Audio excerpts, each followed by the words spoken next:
Muy bien, señor estudiante, buenas noches. Ahora vamos a continuar con el tema que estábamos viendo en la anterior clase, que es eh, el sistema de contabilidad integrada. Bien, entonces, estamos un momentito que está abriendo el archivo. Ya, y ahorita compartimos pantalla. Ok, ¿se ve, no ve? ¿Se ve la diapositiva? ¿Alguien que me responda, por favor? Sí, se ve. Ya habíamos quedado, si no estoy mal, bueno, esta partecita voy a retomarla porque es muy importante. Ya, aquí,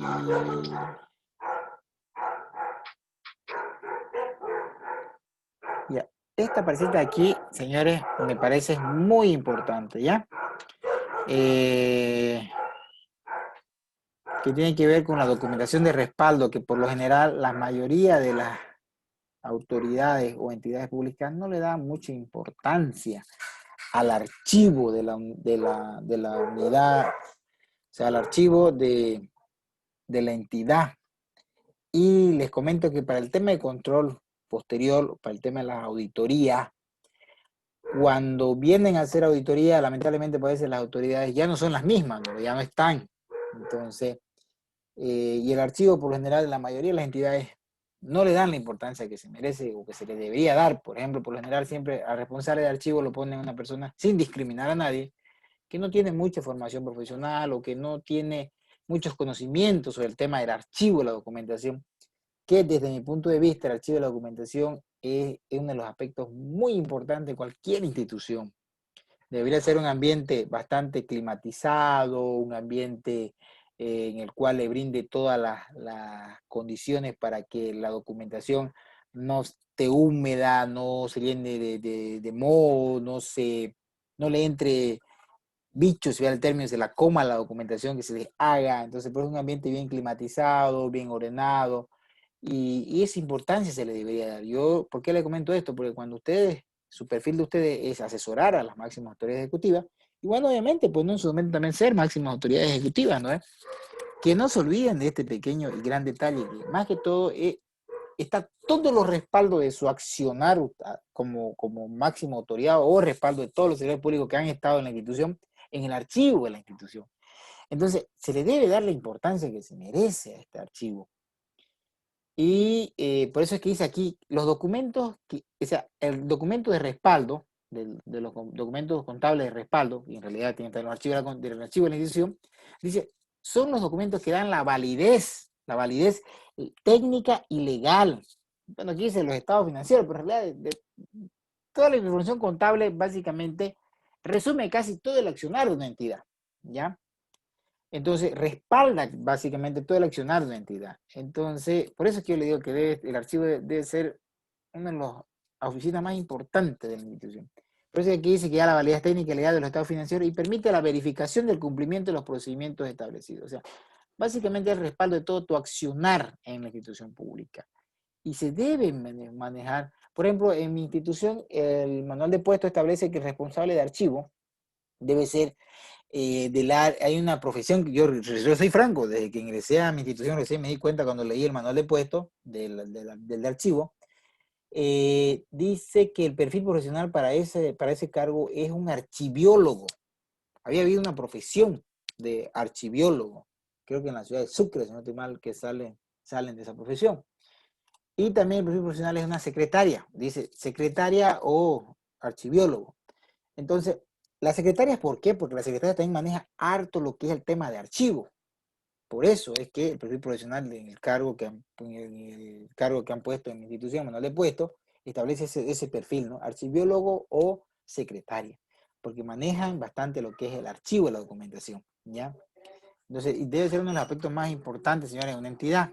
Por lo tanto, ¿ya? Por tanto, hay que tener mucho cuidado, señores, cuando sean máximas autoridades ejecutivas o asesoren a máximas autoridades ejecutivas, que no descuiden ese aspecto, porque sobre todo cuando ya no están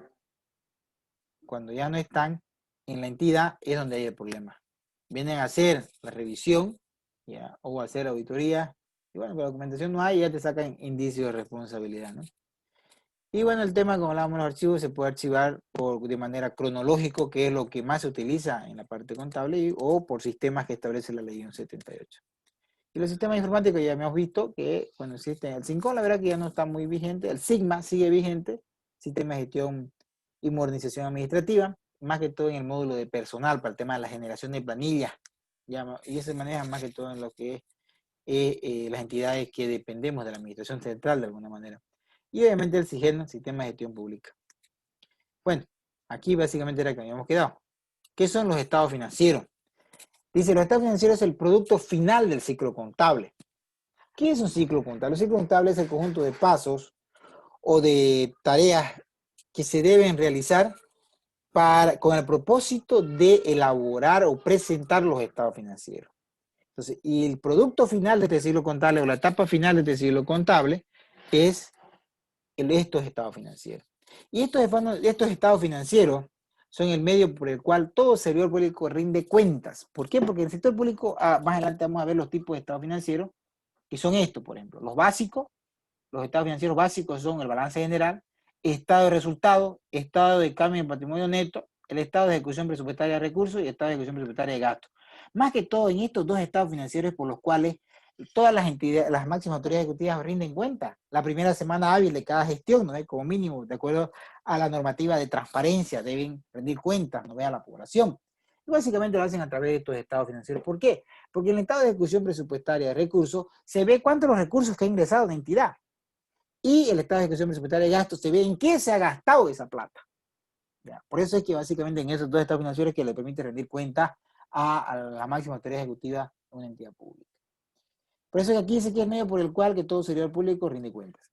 Debido a que pueden ser de revisión también, o sea, son sujetos de revisión por auditorías externas, a través de las auditorías externas o internas también. Si tienen unidad de auditoría interna, pues son sujetos a revisión. Y externas a través de la Contraloría, los entes tutores. Incluso estas firmas de auditorías externas, pero estas firmas de auditorías externas deben estar registradas en la Contraloría General del Estado. Deben ser fuentes de información útil, oportuna y confiable.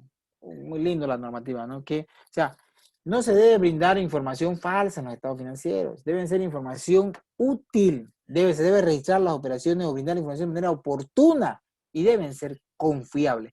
La confiabilidad de la información de los estados financieros la dictamina o de alguna manera da su opinión sobre la confiabilidad o no del estado financiero son las unidades de auditoría interna o los entes tutores de cada entidad. Estos estados financieros deben ser elaborados en base a las normas básicas del sistema de contabilidad integrada. Y bueno, ya les mencioné un poquito anteriormente cuáles son los estados financieros básicos y complementarios. Los básicos, el balance general en el cual se ve la situación financiera de la institución, sus activos, pasivos y patrimonio. El estado de resultado, el resultado de la gestión. El estado de cambio de patrimonio neto, cuál es la evolución del patrimonio neto de la entidad. Y lo que ya les explicaba, el estado de ejecución de recursos y de gasto y la cuenta de ahorro, inversión y financiamiento. Los estados financieros complementarios son los estados de cuentas, o sea, por ejemplo, en este estado de cuenta puede haber de cuáles son las cuentas por cobrar, supongamos, los famosos fondos en avance no rendidos, por ejemplo, ¿no es?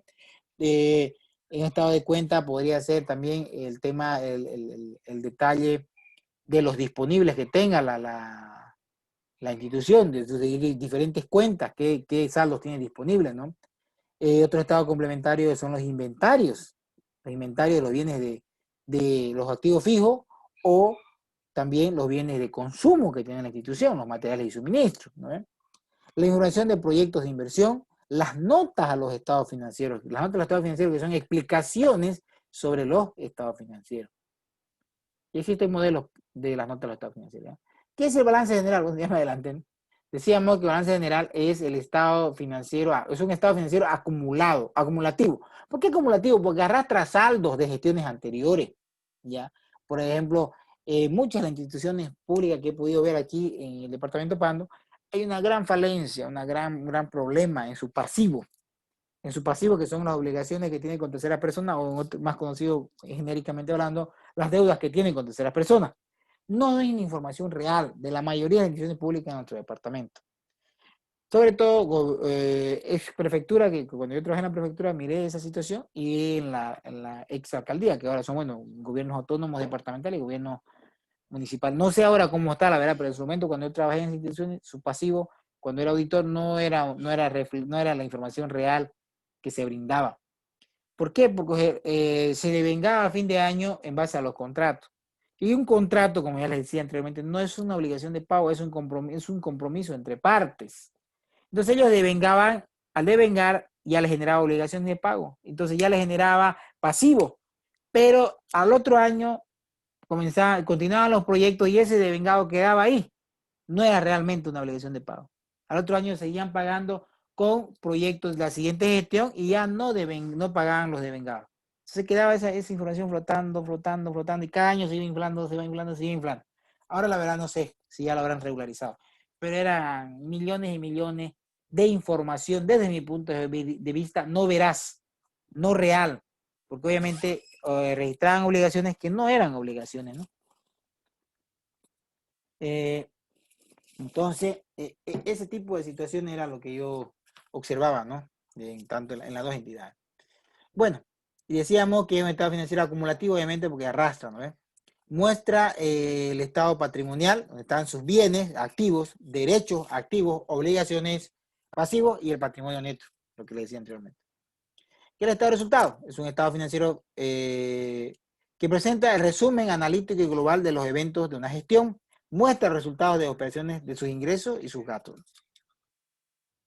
Y el estado de flujo efectivo, que es un estado financiero que muestra los flujos de los efectivos según las actividades que los origina, identifica las fuentes, usos de los efectivos y equivalentes empleados por la entidad y las clasifica por actividades que operan de inversión y financiamiento.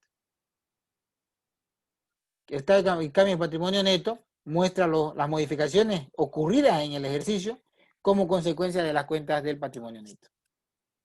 Y el estado de ejecución presupuestaria de recursos, que ya le decía, el estado financiero básico, que muestra los recursos estimados de presupuesto. ¿Cómo los muestra? Muestra las modificaciones presupuestarias, ya muestra los presupuestos actualizados, la ejecución acumulada de presupuesto, los ingresos y los saldos a recaudar. Eso muestra el estado de recursos, de ejecución de recursos. Por eso es que más a esto se rinde cuenta. Dice, ¿saben qué, señores? Hasta ahorita se ha ejecutado de tanto, se ha recibido tantos de recursos, y por eso es que a través de esto es que rinden cuenta la máxima autoridad ejecutiva.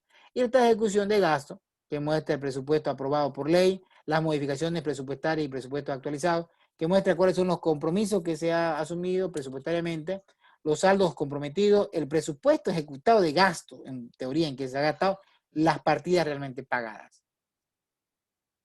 Y el estado de cuenta, ahorro, inversión y financiamiento, que es un estado financiero que muestra las cuentas, ahorro, inversión y financiamiento, generado en cuentas corrientes, en el cual te muestra el superávit, el déficit y las cuentas de capital.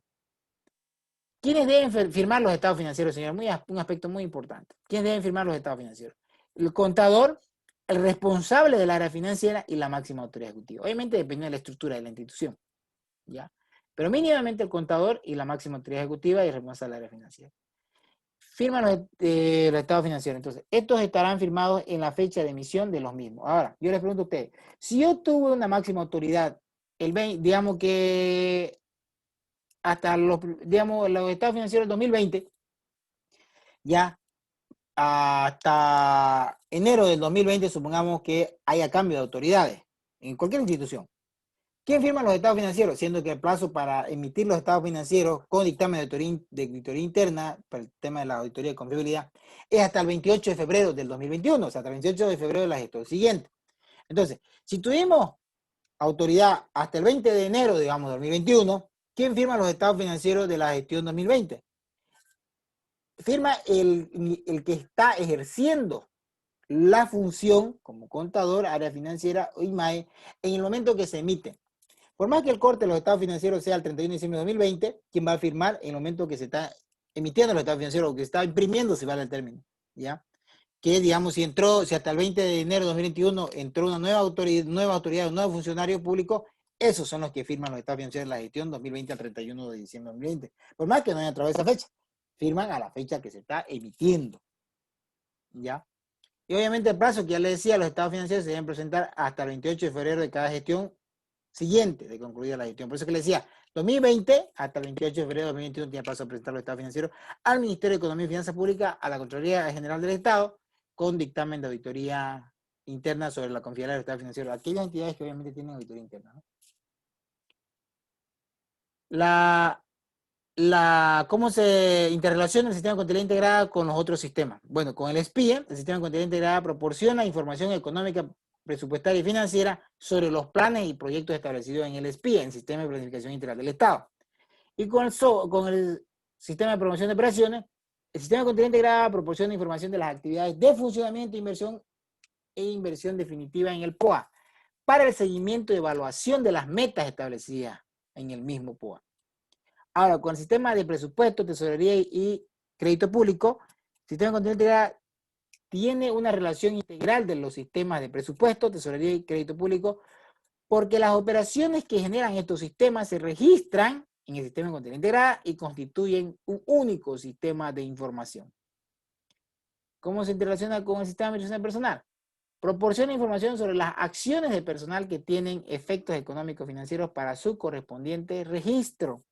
Y con el sistema de bienes y servicios, básicamente pues con el de personal, por pago de sueldo, ¿no? Bienes y servicios por el pago de los bienes y servicios, en otras palabras, ¿no? A ver, en términos más generales para que se entienda. Y con el control gubernamental, porque el archivo del sistema de contabilidad integrada es a través del cual el control gubernamental realiza la auditoría, pues, y verifica, ¿no?, el cumplimiento de la normativa correspondiente.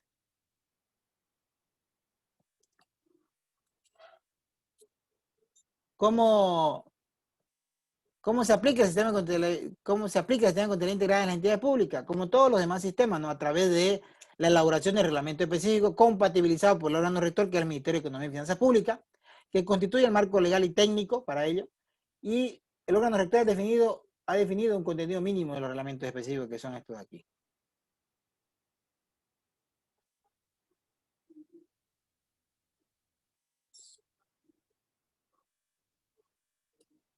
La máxima autoridad ejecutiva es responsable de elaborar el reglamento específico, ¿ya? El Ministerio de Hacienda, es aquí nada que ver, el Ministerio de Economía y Finanzas Públicas, es responsable de compatibilizar ese reglamento específico y vuelve a la máxima autoridad ejecutiva, que es responsable, en la máxima autoridad, perdón, es responsable de aprobar. O sea, la máxima autoridad ejecutiva elabora, el Ministerio de Economía y Finanzas Públicas compatibiliza, y la máxima autoridad de una entidad, que no es la misma máxima autoridad ejecutiva, aprueba el reglamento. ¿Cómo puede generarse responsabilidad en la preparación de la información? Hablando específicamente del sistema de contabilidad integrada, algunos ejemplos. ¿Cuándo te genera responsabilidad por la función pública? Al registrar transacciones inexistentes o sin respaldo, si se registran transacciones inexistentes sin respaldo, si existen comprobantes, en otra palabra, sin respaldo, si existen registros sin firma o comprobantes sin firma, si se registra información falsa, cuando no se registran las transacciones también por omisión de registro, por insistencia de documentos o facturas falsas, también te genera responsabilidad por la función pública, y por alterar información contable. También al no emitir los estados financieros, también te genera responsabilidad al presentar estados financieros fuera de tiempo, cuando los estados financieros contienen errores, cuando se presentan estados financieros incompletos, al no firmar los estados financieros, al apropiarse de los documentos contables. Por eso te genera responsabilidad por la función pública. Bueno, señores, y con esto terminamos lo que es el sistema de